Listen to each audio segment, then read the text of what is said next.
On July 17, 2026, a 90,000-ton warship finished its final exam off the coast of Southern California. 3 days of acceptance trials, every major system tested, every benchmark met. The USNS 𝗙𝗃𝗃𝗏𝗃 Jr. passed, and this summer the Navy takes delivery of a brand new Expeditionary Sea Base. And then something strange happens. Nothing. No keel laying for the next hull, no follow-on contract, no announcement of a 7th ship. Because there is no 7th ship. The 𝗙𝗶𝗲𝗃 is the last Expeditionary Sea Base the United States Navy will ever build. And that should not make sense. This is the cheapest big-deck warship in the American inventory. It costs roughly a quarter of a traditional amphibious ship, while delivering, by analyst estimates, about 70% of the capability. It is in demand across 3 combatant commands at once. Special Operations Forces stage from it. The Marines borrow it. Officers writing in the Navy's own professional journal have publicly begged for more of them. When the Navy finds a design that works, it builds it in bulk. Aircraft carriers, 11. Arleigh Burke destroyers, more than 70, and the line is still running. The Expeditionary Sea Base, 6. Full stop. So why does the most powerful Navy on Earth walk away from a winner? The answer is not one reason. It is 5. And by the time you reach the 5th, you may conclude that the ship itself was never the thing being judged. Start with what the Navy is walking away from. The ESB began as a shortcut. Take the hull of an Alaska-class commercial oil tanker, a design General Dynamics NASSCO in San Diego already knew how to build fast and cheap. Strip out the oil tanks, add a 52,000 square foot flight deck with 4 landing spots, a hangar, a cavernous reconfigurable mission deck, berthing for hundreds, and enough range to cross an ocean and stay there. The result is 785 feet of floating infrastructure that displaces 90,000 tons, sails 9,500 nautical miles at 15 knots, and hosts up to 250 embarked troops on top of its hybrid crew of roughly 44 civilian mariners and 100 sailors. The first one, the USS Lewis B. Puller, delivered in 2015 and was commissioned in Bahrain in 2017, the first American warship ever commissioned on foreign soil. It has anchored the Middle East ever since. Its sister ship holds down Africa and the Mediterranean from Ceuta Bay, Greece. Another operates in the Pacific, where Marines have been flying helicopters off its deck near Okinawa and treating it as a floating expeditionary base. The demand signal was not subtle. In April 2024, the U.S. Naval Institute's proceedings published an argument from a retired Marine officer that the Navy should stop buying $2 billion San Antonio-class amphibious ships and stop waiting for the still unbuilt landing ship medium, and instead buy more of the sea bases it already knew how to build. The Marine Corps says it needs at least 31 amphibious ships to meet its obligations. It does not have them. Here was a hull that cost a quarter of the alternative, delivered from a proven production line with a flight deck bigger than anything short of a carrier or big deck amphib. Ask yourself the question the Navy's own officers were asking. If the fleet is short on hulls, and this hull is the cheapest one available, why would you ever stop at 6? Eliminate the obvious answers first. Did the ship fail? No. The 𝗙𝗶𝗲𝗃 just demonstrated its full range of capabilities in front of the Navy's own inspectors. The class has spent a decade doing exactly what it was designed to do, including mine countermeasures, special operations staging, and maritime security, in 3 theaters simultaneously. Commanders did not stop requesting these ships. Was it money? Also no. There's no cheaper way to put a 4-spot flight deck in a contested region. A program does not die of expense when it is the least expensive thing on the menu, which means the real reasons live somewhere less comfortable. Reason 1. The Navy cannot crew the ships it already owns. Every Expeditionary Sea Base runs on civilian mariners from Military Sealift Command, and Military Sealift Command is in the middle of a personnel crisis. The numbers are stark. Roughly 5,500 mariners fill about 4,500 billets across the fleet, a ratio of 1.27 people per job, when healthy crew rotation requires about 1.4.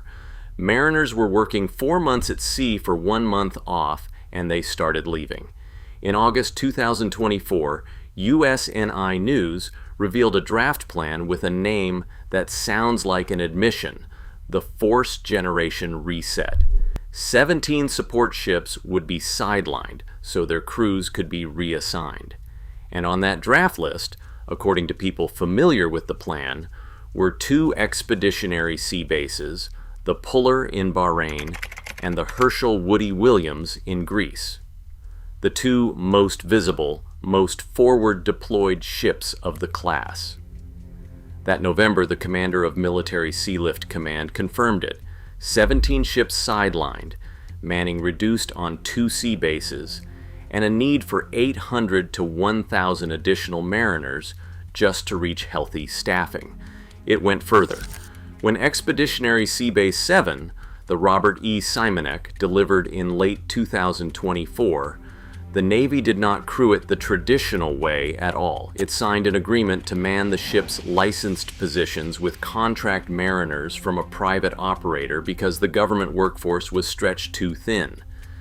Sit with that sequence. The Navy was not deciding whether to order an 8th sea base. It was deciding whether it could keep sailors on the 3rd and 4th. You do not build more ships when you cannot man the ones tied to the pier. If a Navy that walks away from its own cheapest warship makes you want to understand how these decisions actually get made, subscribe, because the crewing crisis is only the first layer, and the layers underneath cut deeper. Reason 2. The war the Navy is planning for changed. The ESB carries no armor, no missile defense system, no close-in weapons system, no Aegis radar. Its self-defense consists of 12 crew-served machine gun mounts, 50 caliber and 7.62 millimeter operated by sailors standing on deck.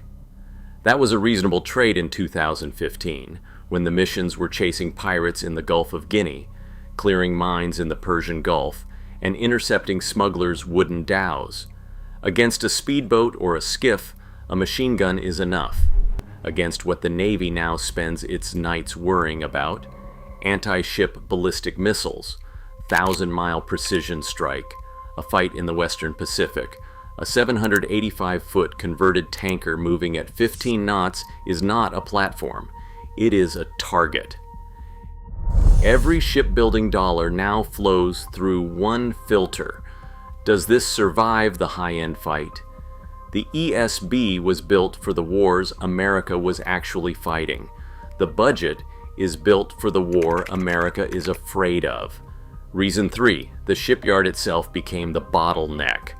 NASSCO's San Diego waterfront builds the ESB. And something else, the John Lewis-class fleet oilers, the ships that carry the fuel that keeps carriers and destroyers moving. The Navy's logistics fleet is widely considered its most dangerous shortfall. A fleet without oilers is a fleet that stops. The latest oiler contract came in at $856 million for a single hull, and the Navy wants them as fast as NASSCO can deliver. In a shipyard, the scarcest resource is not steel. It is space and time on the building ways. Every sea base under construction is an oiler that is not. Forced to choose between a ship that is useful and a ship that is existential, the Navy chose fuel. Reason 4. The ship's premium customer gave it a lukewarm endorsement. The Expeditionary Sea Base was pitched in large part as a floating base for special operations. In March 2024, 𝗚𝗂𝗶𝗲𝗹𝗱, U.S. Special Operations Command told Naval News exactly how it sees the class, and the wording is surgical. The sea bases augment special operations staging requirements, the command said, but they are not sufficient as standalone bases for most of the operations it executes. In practice, SOCOM uses them predominantly for overflow deck space when other ships are full. Read that the way a budget officer reads it, the customer the ship was built around treats it as a spare room, not a home. Nobody funds hull number 7 on a part-time endorsement. And reason 5, the quietest one, the requirement was simply met.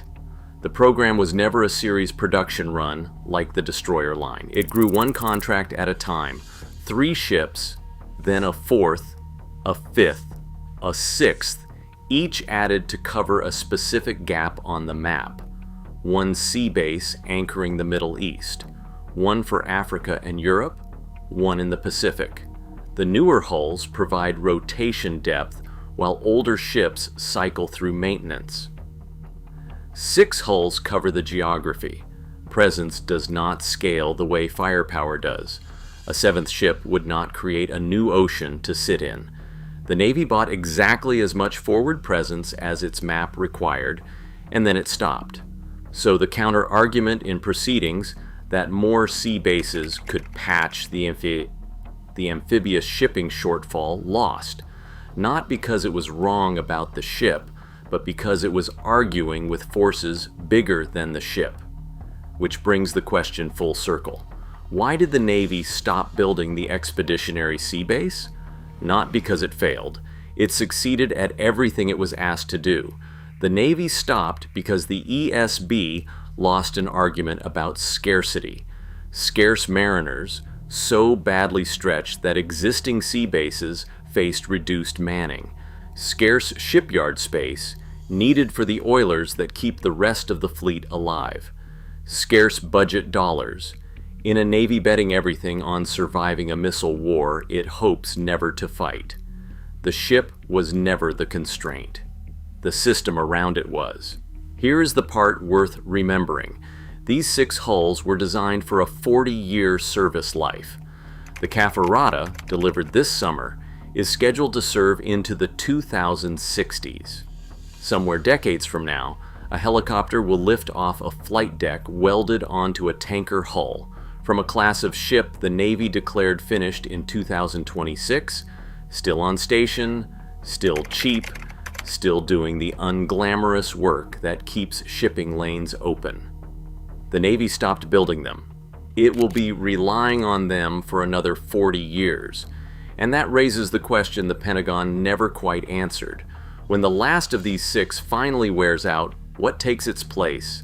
And what will it cost to rebuild what America once had for a quarter of the price?